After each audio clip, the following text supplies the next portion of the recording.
According to Jeffrey Kastner, the arts as a testimony to the nature and internal human being conditions pose a reencounter with the visual nature and its emotional character.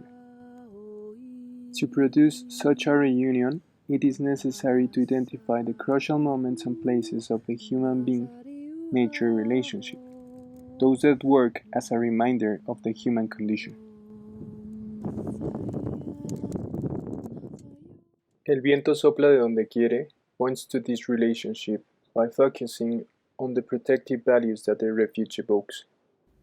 Tangible but also imaginary values that, according to Gaston Bachelard, have become dominant values and therefore images that attract us. In the concept of refuge, memory and imagination work in their mutual deepening and do not allow themselves to be separated.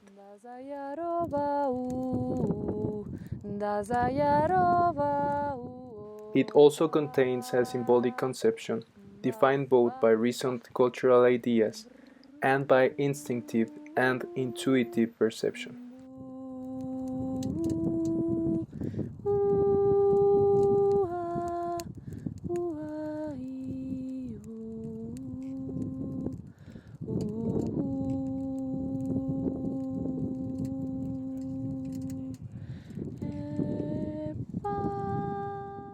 The methodological focus of this project is found in the reflection around questions related to the intrinsic nature of research in the practice of the arts.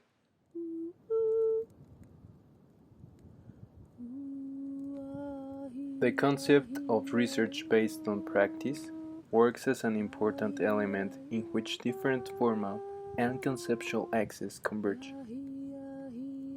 As the theory of patterns in nature proposed by Peter Stevens, Bachelard's poetics of space, the refuge, Guy Debord's theory of derive, and the practice of the ceramic work. These axes are not presented under a specific order but, within the practice, are interconnected and adapted in an active research process in which the emphasis falls on the process and not only on the final result.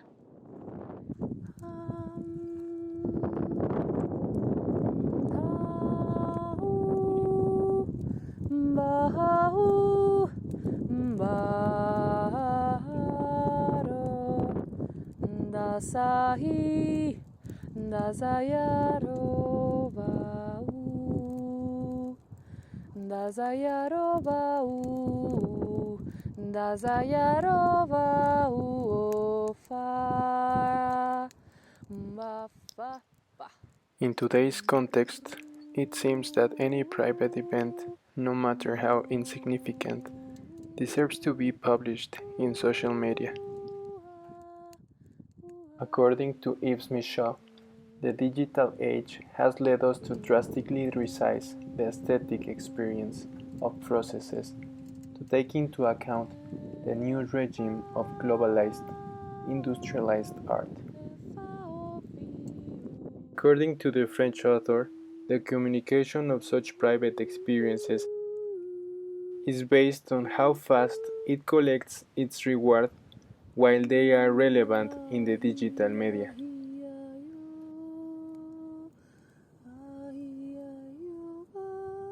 El viento sopla de donde quiere proposes a different narrative, one that, due to the methodological nature of the project, that is based on the practice, is contemplative.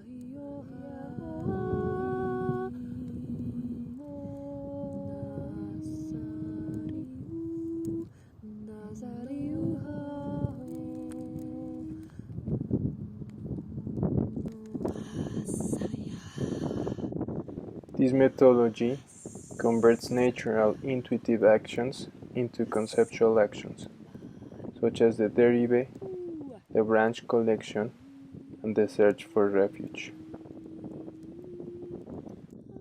Such intuitive natural actions now result in creative acts, that is, plastic pieces and performatic experiences that return to the theoretical process, enriching it.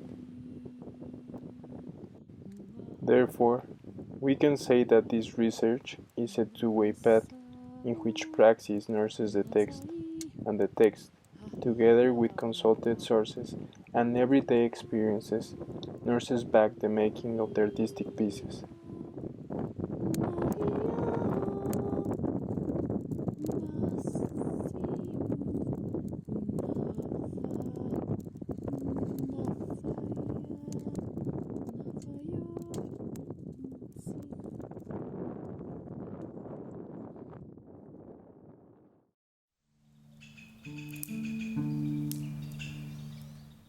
Living beings share the instinctive need to delimit the spaces we inhabit.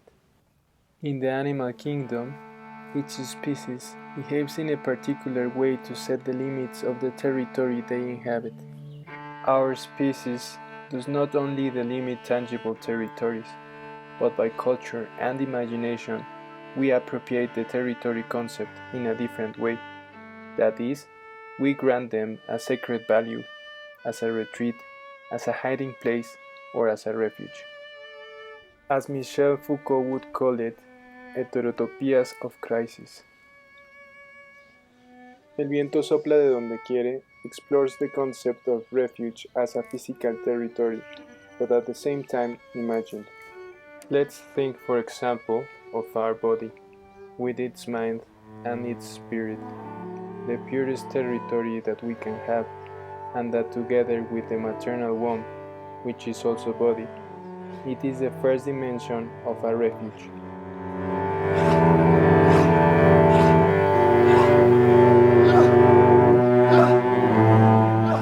A territory that moves at will and consciousness, with its mountains and its valleys, just as our planet does. This territory, the human body, the refuge of the being, is not only arms, legs, and head, and therefore not only needs tangible shelter. That is why we make a difference between house and home, or those analogies between storm and that other storm that happens in the emotions. This territory also finds shelter in retreat actions that involve the physical body, but whose concept is not tangible, for example, the prayer or meditation.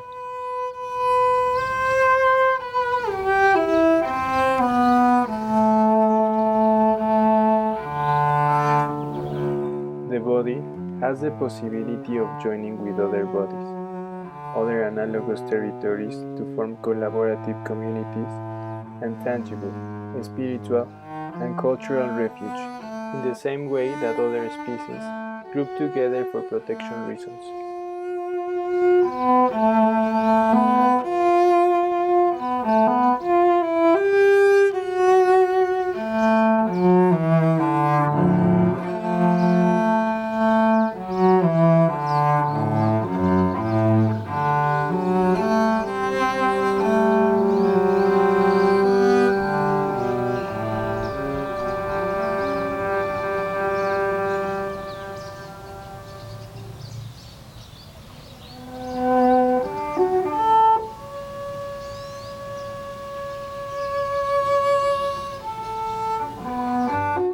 Such as birds, butterflies or fish, or inert objects, such as leaves, that grow under a grouping pattern, that allow each of them to capture the lights necessary to carry out the photosynthesis process.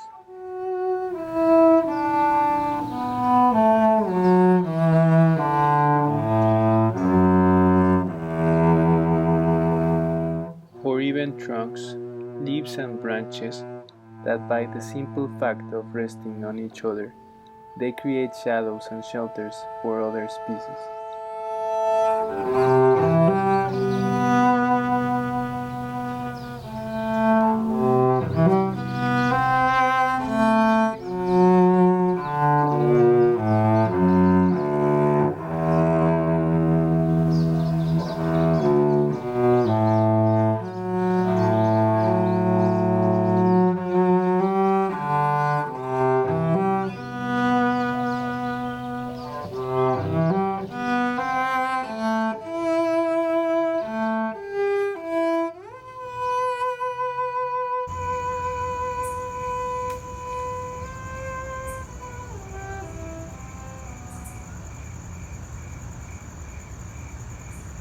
To talk about refuge, it is necessary to intentionally detach from the concept of Bachelard's protective nest, to see it from the outside, from the threat, from the fear, reasons why a territory becomes a refuge.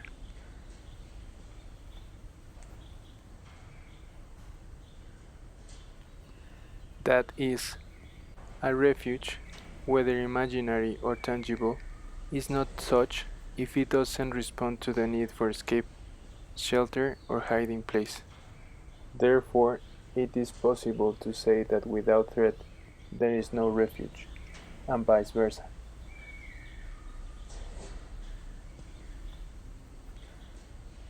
From there, we can also analyze those dialectics in which shelters can be threats and threats shelters.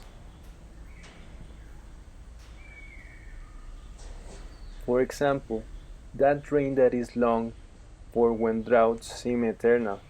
But what happens when the contrary, when the rainy days do not stop? Our body and mind then yearn for what we once escaped from. That sun that after long periods of cloudy days feels like a warm hug that shelters us.